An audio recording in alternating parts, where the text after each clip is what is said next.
آپ میں سے جو لوگ کراچی کی پرتشدد سیاسی تاریخ سے تھوڑے بہت بھی واقف ہیں انہیں ایم کیو ایم کے طرز سیاست اور دہشت سے بھی کچھ نہ کچھ واقفیت ضرور ہوگی۔ ایسا ہم ان کے لیے کہہ رہے ہیں جن کا تعلق دوسرے شہروں سے ہے، یا پھر وہ نوجوان جو اب کالج یا یونیورسٹی میں پہنچے ہیں اور جنہوں نے کراچی میں دہشت گردی کا عروج نہیں دیکھا۔ کراچی والے تو جانتے ہی ہیں کہ چند برس پہلے تک اس شہر میں محاورتاً نہیں بلکہ حقیقتاً ایم کیو ایم یا متحدہ کی قیادت کی مرضی کے بغیر چیڑیا پر نہیں مارتی تھی۔ لندن میں بیٹھے قائد کے معمولی سے سگنل یا اشارے ابرو کے منتظر خون آشام وفادار ایسا سوچنے والے کو بھی خون میں نہلا دیا کرتے تھے۔ تب کراچی میں انسانوں کا قتل محض ہندسوں کا کھیل تھا۔ وفادار سے یاد آیا، ایم کیو ایم سے جڑا ایک نعرہ جو سب سے زیادہ مقبول ہوا وہ تھا، جو قائد کا غدار ہے وہ موت کا حقدار ہے، اور پارٹی کا ہر وہ رہنما اور کارکن اس نعرے کی بھینٹ چڑھا دیا گیا جس نے کچھ بھی الگ سوچنے یا کرنے کا تصور کیا۔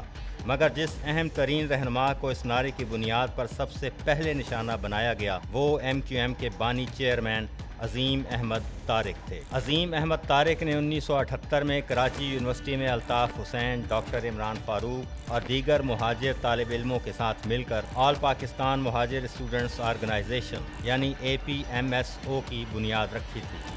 مگر 15 برس بعد انہیں اسی تنظیم کی کوکھ سے جنم لینے والی جماعت ایم کیو ایم کے قائد اور اپنے پرانے طالب علم دوست الطاف حسین ہی کے حکم پر 1 مئی 1993 کو federal B area Dastagir society میں واقع انہی کے بیڈ روم کے اندر خون میں نہلا دیا گیا۔ یوں تو قائد سے غداری پر موت کا حقدار قرار پانے والے رہنماؤں میں ڈاکٹر عمران فاروق، SM طارق، خالد بن ولید اور علی رضا عابدی سمیت درجنوں بڑے نام شامل ہیں، مگر آج ہم خصوصی طور پر عظیم طارق کی کہانی بیان کریں گے، جن کا قتل دراصل یہ ظاہر کرتا ہے کہ ایم کیو ایم کا طرز سیاست مافیا انداز کا رہا ہے، جس کے اندر یا باہر اختلاف رائے کی قیمت موت کے سوا کچھ نہیں تھی۔ عظیم احمد طارق کا جرم بھی یہ تھا کہ انہوں نے 1992 کا آپریشن کلین اپ شروع ہونے اور الطاف حسین کے لندن فرار کے بعد ایم کیو ایم کو دوبارہ منظم کرنے کی کوشش کی تھی۔ اس دوران انہوں نے الطاف حسین سے اعلانیہ بغاوت کرنے والے دھڑے ایم کیو ایم حقیقی کو بھی ساتھ ملانے کی کوشش کی۔ دلچسپ بات یہ ہے کہ انہیں طاقتور حلقوں کی سرپرستی بھی میسر تھی، مگر لندن میں بیٹھے مفرور قائد نے ثابت کیا کہ اصل طاقت اس کے پاس ہے۔ فوجی آپریشن شروع ہونے کے نتیجے میں روپوشی کے بعد عظیم طارق منظر عام پر آئے یا لائے گئے تو وہ پہلی پریس کانفرنس کے لیے بھی تیار نہ تھے، کیونکہ انہیں قائد سے غداری کا انجام معلوم تھا۔ چنانچہ جب اس پریس کانفرنس کی کوریج کے لیے صحافیوں کو بلایا گیا تو اس سے پہلے خوف کے مارے عظیم طارق کا چہرہ زرد تھا۔ وہ بار بار کہہ رہے تھے کہ انہیں اس کی صفاقی کا علم نہیں، وہ مجھے نہیں چھوڑے گا۔ واقعے کے عینی شاہد صحافیوں کے بقول مولانا احترام الحق تھانوی ان کے سرہانے کھڑے ہو کر ورد کرتے اور ان پر پھونکتے ہوئے تسلی دیتے کہ سب ٹھیک ہو جائے گا، مگر عظیم طارق ہمت جمع نہ کر پاتے۔ حالانکہ روپوشی ترک کر کے بکھری ہوئی ایم کیو ایم کو منظم کرنے پر آمادہ کرنے والوں نے انہیں مکمل تحفظ کی ضمانت بھی دی تھی۔ انہیں کارکنوں کو دوبارہ متحرک کرنے، تمام مفرور اور روپوش رہنماؤں کو مجتمع کر کے نئی ایم کیو ایم کی قیادت سنبھالنے کا ٹاسک دیا گیا تھا۔ اس مقصد کے لیے انہیں گلشن اقبال میں ایک دفتر بھی بنا کر دیا گیا، جہاں ان کے پرانے ساتھی طارق جاوید، زریں مجید، کشور زہرا، بیگم سلمہ احمد اور دیگر سینئر رہنما بھی ان کے معاون تھے۔ طاقتور حلقوں کا خیال تھا کہ ایم کیو ایم کے ملیٹنٹ ونگ کو غیر مؤثر بنا کر سیاسی ونگ کو فعال کیا جائے، تاکہ اردو بولنے والوں کو ایک منظم سیاسی پلیٹ فارم میسر آ سکے۔ مگر شاید اس حوالے سے تمام متعلقہ حلقے ایک پیج پر نہ تھے، اور پھر لندن فرار کے بعد ایم کیو ایم کی قیادت بھی اندرونی سے زیادہ بیرونی رابطوں میں آ گئی تھی۔ خیر تو بلاک 6 گلشن اقبال میں واقع اسی دفتر سے عظیم احمد طارق نے پریس کانفرنس کے ذریعے سیاست میں سرگرم ہونے کا محتاط اعلان کیا، مگر وہ الطاف حسین کی طاقت اور الطاف حسین ان کی مقبولیت سے خوفزدہ تھے۔ چنانچہ وہ غدار قرار پائے اور طاقتور کا خوف غالب آ گیا۔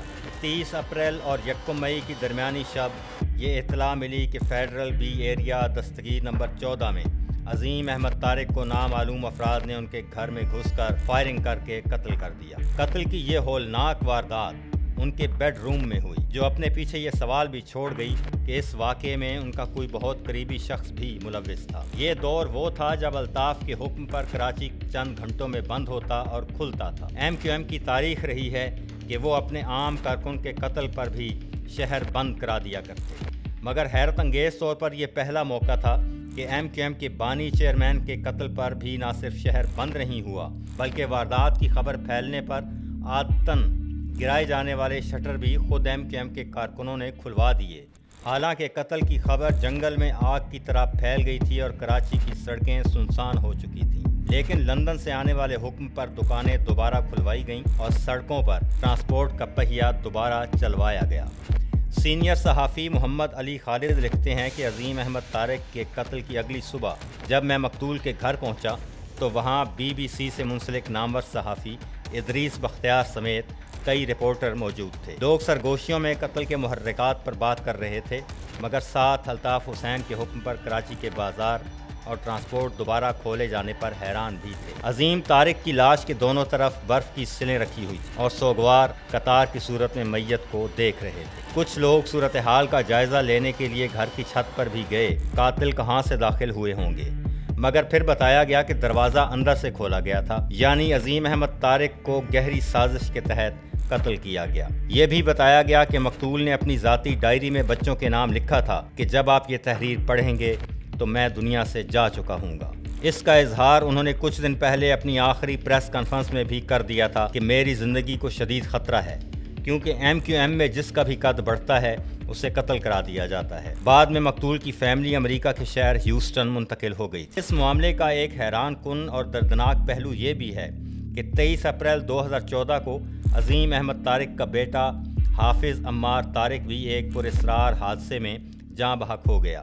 محمد علی خالد کے بقول حافظ عمار طارق کے جنازے میں شرکت کے لیے MQM کے ایک سابق وفاقی وزیر اور سینئر رہنما خاص طور پر لندن سے امریکہ آئے اور تدفین میں شرکت کی تصویر اخبارات میں بھی چھپوائی۔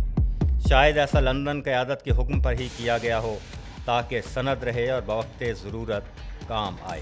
دلچسپ بات یہ ہے کہ MQM لندن آج بھی عظیم احمد طارق کو ان کی برسی پر خراج عقیدت پیش کرتی ہے، ان کے لیے مغفرت کی دعا کرتی ہے اور سوشل میڈیا پر خصوصی پوسٹس لگاتی ہے۔ یہی MQM کا طرز سیاست رہا ہے۔ دامن پہ کوئی چھین، نہ خنجر پہ کوئی داغ، تم قتل کرو ہو کہ کرامات کرو ہو۔